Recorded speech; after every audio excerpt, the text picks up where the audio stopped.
Cordial saludo, instructora Nini. Vamos a proceder con el desarrollo de la actividad número 5.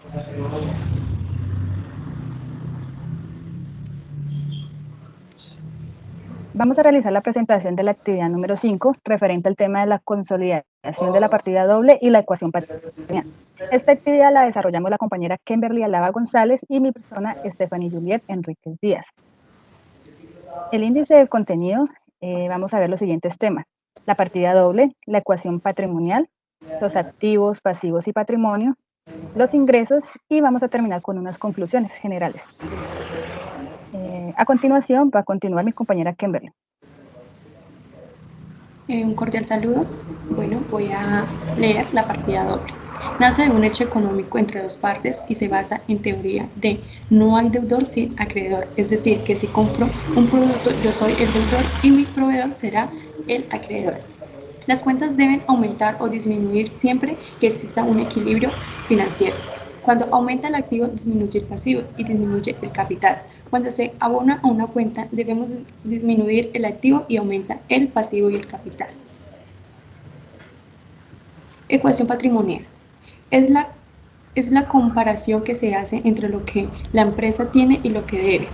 En principio, la ecuación patrimonial se representa con la siguiente fórmula matemática: activo igual pasivo más patrimonio.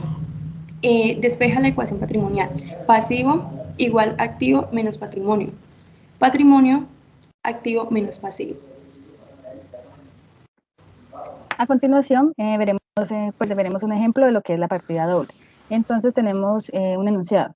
En este caso retiramos 150,000 pesos de la caja para consignarlo al banco BBVA. Entonces hacemos la cuenta T en este caso, donde el crédito o el haber sale de la caja, el dinero, los 150,000 pesos, e ingresan al banco, en este caso el banco BBVA, en el debe por el valor de 150,000 pesos. Ese sería el ejemplo para la partida doble. O sea que, es decir, de acuerdo a lo que dijo mi compañera, tiene un lado débito y un lado crédito.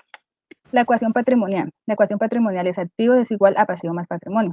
Entonces, tenemos aquí un ejemplo. El activo son 50 millones, los pasivos son 15 millones y el patrimonio son 35 millones. Entonces, al sumar el pasivo con el patrimonio nos da 50 millones, haciendo la equivalencia o la ecuación patrimonial, que es el equilibrio que hay entre el pasivo, entre el activo, el pasivo y el patrimonio.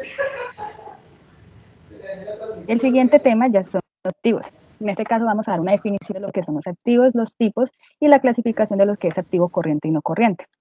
Los activos son conocidos como los bienes hechos que posee una empresa, una entidad, una persona.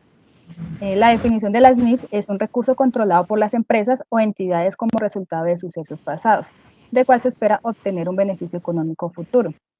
El reconocimiento se hace es que el flujo de los beneficios debe ser probable y la partida debe tener un costo o valor que permita medir la confiabilidad. Los tipos de activos son dos, son tangibles e intangibles. Los tangibles son aquellos que tienen una forma física. Por ejemplo, está la maquinaria, el equipo de oficina, los terrenos, las propiedades, vehículos, entre otros. Y los intangibles son representados en derechos de privilegios o ventajas, es decir, no tienen una forma física, como por ejemplo los programas o software, los libros electrónicos, los derechos de canciones, entre otros. Y los activos se dividen en activos corrientes y no corrientes. Los activos corrientes, ¿cuáles son? Son aquellos que se pueden convertir en dinero fácil o se pueden convertir más bien líquidos en un periodo igual o inferior a un año. Por ejemplo, tenemos el efectivo, los depósitos a corto plazo, en este caso pueden ser los CDT, las cuentas por cobrar, ya sea de clientes o de otros, inventarios, entre otros ejemplos. Y los activos no corrientes, tenemos el activo, que son los que tienden a convertirse en dinero en un periodo superior a un año, como por ejemplo las inversiones, los bienes inmuebles, la propiedad, planta y equipo, los impuestos diferidos, entre otros. De los activos vamos a brindar un ejemplo. El ejemplo es, tenemos una empresa que se llama SAS, compra una máquina del expansor de Icopor por valor de 150 millones y es cancelada en su totalidad con la cuenta corriente del Banco Avevillas, ¿cierto? Entonces tenemos inicialmente el asiento contable a través de una cuenta T, que es donde tenemos el lado crédito, donde sale el dinero del banco por 150 millones, y tenemos un débito, que es la 1520, que es la maquinaria de equipo, que es un activo. Como es un activo, el IVA hace parte o hace parte del costo del activo. O sea que el IVA no se discrimina en este caso, ¿sí? En este caso, como es un ejemplo muy básico, muy sencillito, pues no le estamos haciendo ningún tipo de retención, como asumiendo que la empresa a la cual se le compró es autorretenedora de renta y autorretenedora de ICA, ¿sí? El asiento contable de la depreciación mensual, teniendo en cuenta el artículo 137 del Estatuto Tributario, el cual lo difiere a 10 años. Entonces sería 10 años por 12 meses, son 120 meses. Entonces la depreciación sería de la siguiente manera. Sale de la 1592, que es una cuenta de activo, pero en este caso se causa o se contabiliza en el lado crédito porque está disminuyendo el valor del activo por 1.250.000. Y entra en este caso a la 4360, que es un costo de depreciación acumulado. Como es una máquina para el uso de producción, entonces por eso se va al 7360. El siguiente tema es el pasivo. El pasivo es lo que pues todos o generalmente conocemos como las deudas u obligaciones pendientes por pagar. Entonces la definición de las NIF es una obligación presente de una empresa o entidad surgida de sucesos pasados, al vencimiento de la cual se espera que la entidad se desprenda de unos recursos que ha obtenido como beneficios económicos. ¿Cómo se reconoce un pasivo? Cuando sea probable que el pago de esta obligación presente se derive de la salida de los recursos que incorporan beneficios económicos y que la cantidad del desembolso a realizar se pueda medir con fiabilidad. El pasivo se divide en pasivo corriente y pasivo no corriente. Entonces, el pasivo corriente son las deudas o obligaciones adquiridas para cancelar en un periodo igual o inferior a un año. Entonces, tenemos en este caso los proveedores, los acreedores varios, las deudas bancarias, ¿sí? Que algunas son inferior a un año, como por lo menos cuando uno hace una compra con una tarjeta de crédito y la difiere en 3 meses. Los salarios de trabajador, las prestaciones sociales, los impuestos, la red de fuente, el ICA, entre otros. Y los pasivos no corrientes son las deudas o obligaciones adquiridas para cancelar en un periodo superior a un año. Entonces, en este caso tenemos los impuestos diferidos, el leasing financiero, ya sea el vehículo de maquinaria, el crédito hipotecario, las provisiones a largo plazo, entre otros. Un ejemplo del pasivo es por lo menos que la empresa JP SAS compra un vehículo para el transporte de mercancía por medio de un leasing con el Banco Bancolombia, con opción de compra por valor de 220 millones, ¿sí? Entonces, inicialmente vemos la causación o el asiento contable de la compra, donde tenemos la cuenta 1540, que es la flota y equipo de transporte, por 220 millones, ¿cierto? La tenemos en el lado débito, la tenemos por el valor total, porque el IVA se suma como costo-valor del vehículo, ¿sí? Y la salida, pues en este caso tenemos, no es sino una salida, sino un préstamo, entonces por eso está en el lado crédito, porque estamos debiéndole al Banco Colombia, en la 2105, 220 millones. Fuera de eso tenemos también como un pequeño ejemplo el asiento contable como si se fuera a pagar la primera cuota del leasing. Entonces, de la cuenta 2105 de los 220 millones, tenemos en el lado débito 3.666.667 pesos, ¿listo? Que sería lo correspondiente a la primera cuota en capital. Unos intereses de acuerdo a una tasa efectiva anual del 12.21 por el valor de 2.112.373. Un seguro de una compra del vehículo, 660.000 pesos, ¿sí? Y cuando se paga esta cuota, se pagaría por medio del Banco Avevillas, el valor de 6.439.040. Sería pues el primer pago en la cuota de leasing. Ese sería el ejemplo de lo que es el pasivo. El patrimonio. El patrimonio, según la definición MIP, es la participación residual en los activos netos de una entidad, una vez disminuido todos sus pasivos. Es decir, o sea, es un conjunto de bienes y derechos y obligaciones que tiene una persona o una entidad. La ecuación contable del patrimonio, pues es el patrimonio, el activo y el pasivo, ¿sí? Los tipos, pues tenemos lo que es el patrimonio personal natural y el patrimonio de persona jurídica. En el aporte, o sea, en la parte natural es cuando el aporte personal que hace el dueño a la empresa. Y en la parte jurídica son los diferentes aportes realizados por socios, asociados o accionistas de una entidad o una empresa. El ejemplo son los aportes de los socios y accionistas, la reserva legal, las otras reservas, el superávit, los dividendos, también tenemos lo que es la utilidad o las pérdidas del ejercicio, entre otros ejemplos más. Bueno, entonces ya un ejemplo enfocado en la causación es cuando la empresa JP SAS apertura el capital social con 20.000 acciones con un valor nominal de 2.000 pesos por acción, ¿sí? Entonces, la primera causación, el asiento contable, que es la cuenta 3105 del capital suscrito y pagado, que son los 20.000 acciones por los 1.000 pesos, serían 40 millones. Y esto fue ingreso al banco, en este caso el Banco Avevillas. En los estados financieros de 2023 se reflejó una utilidad de 1.900 millones.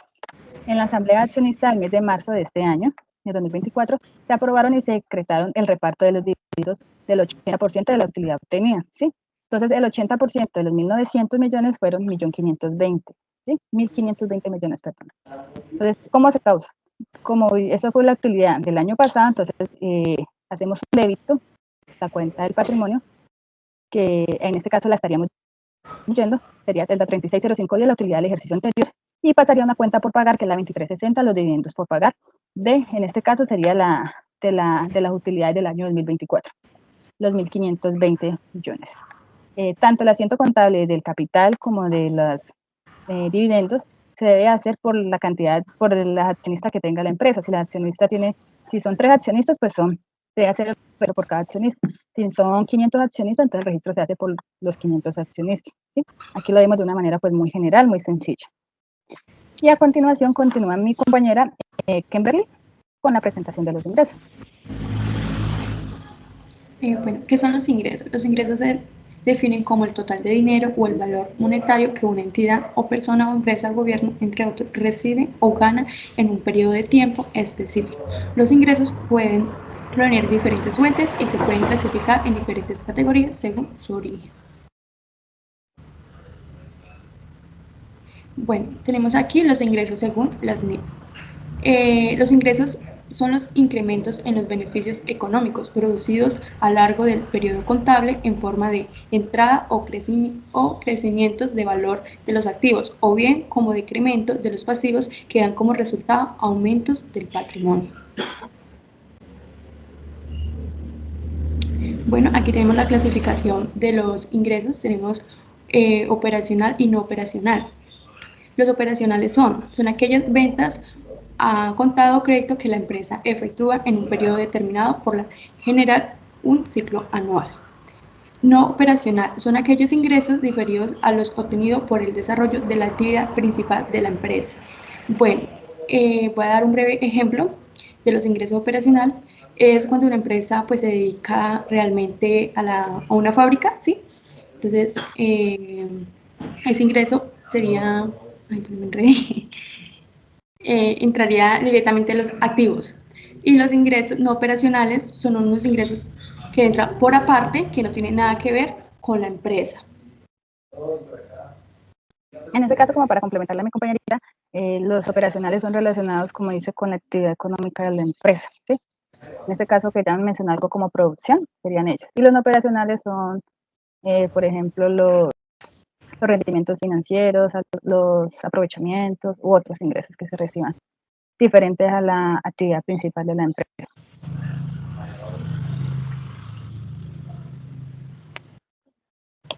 Listo. Y por último tenemos unas conclusiones. Dice, el principio de la partida doble permite a las empresas mantener registros y precios completos de todas sus transacciones, asegurando que los estados financieros presenten una imagen fiel de la situación financiera de la empresa o entidad.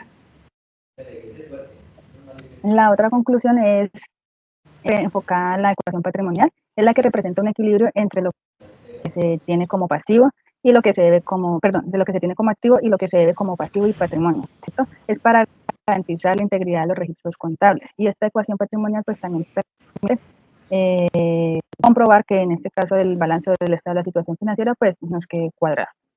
¿Listo? Entonces, pues con esta breve presentación que nosotros realizamos, instructora, pues damos respuesta al tema de la actividad número 5, agradeciéndole pues por este tiempo que nos ha brindado el apoyo y colaboración y las instrucciones brindadas en el curso de epistemología.